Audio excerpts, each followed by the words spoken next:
જય માતાજીની મિત્રો,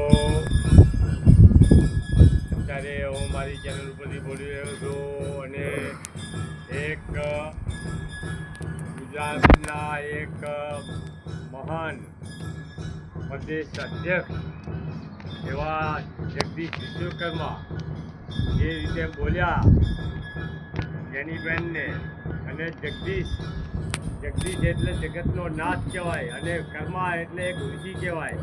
પણ આ કર્માએ આ જગદીશે તો હદ વટાવી દીધી છે.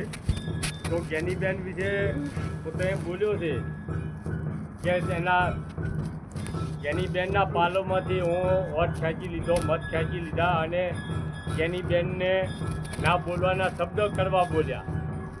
તો આ શબ્દો બોલ્યા વિશે હું એમને કહેવા માગું છું કે તમે એક નેતા થઈ અને ગુજરાતના અધ્યક્ષને થઈ અને તમે આવા કડવા શબ્દો બોલો તો તમને શોભે નહીં. અને જો તમે આવા શબ્દો બોલતા હોય તો બીજી પ્રજા તો બોલવાની જ છે, એમાં તો શું નવાઈ છે. અને તમને એક મહાન હોદ્દો આપ્યો છે તો તમે હોદ્દાનો દુરુપયોગ કરી અને એક હલકી ભાષા બોલી. અને અમારા બેન એવા જ્ઞાનીબેન સંસદ સભ્ય છે તો એ તમારાથી ઊંચા હોદ્દામાં છે, છતાં તમે એમની અવગણના કરી. અને પાલવ એટલે શું? તમે પાલવ સુધી પહોંચી ગયા તો તમારે શ્રમ આપવી પડે. અને તમારે આવા હોદ્દા આપવાવાળા છે ને એ તમને ખોટા હોદ્દા આપ્યા છે.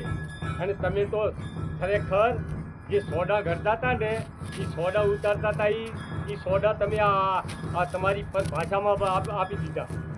તો તમે પંચાલ છો, તમે જગદીશભાઈ પંચાલ છો અને તમને હોદ્દો મળ્યો એટલે બસ તમારે નેકરી પડવાનો, ના બોલવાના, વેણ બોલવાના.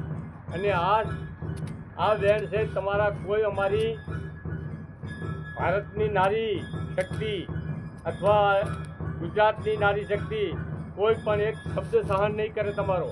અને હું તો એટલું કહેવા માગું છું અમારા ઠાકોર સમાજના નેતાઓ, પ્રજાને, ઠાકોર સમાજના સૌ આગેવાનોને, અને કોંગ્રેસના હોય કે ભાજપના હોય, કોઈ બી અધિકારી અને કર્મચારી અને જે કોઈ ચૂંટાયેલા છે પ્રતિનિધિ, તો એને કહેવા માગું છું કે આને જડબાતોડ જવાબ આપો. અને 1 મહિનાના 31 દિવસ છે તો 62 કેસ આના ઉપર કરો.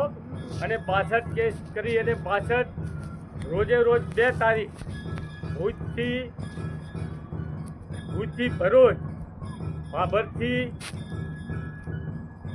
ભાભરથી વાપી અને પાલનપુરથી રાજકોટ, આવા રોજે રોજ 2 તારીખો પડવી પડે એવા કેસ તમારા પાસે હું વિનંતી કરું છું. આવા કેસ કરી અને આનું અધ્યક્ષપણું છોડાવો એવી હું તમારા પાસે અપેક્ષા કરું છું. તો મિત્રો, ઠાકોર મિત્રો, તમે સાચા ઠાકોર હોય તો આના ઉપર વારંવાર કેસ કરો અને કેસ દાખલ કરી અને ગમે તે તારીખે લાવો અને એનું અધ્યક્ષપણું છોડવું પડે. તો આટલું તમને કહી અને હું વિરમું છું. તો જય ભારત, જય હિન્દ.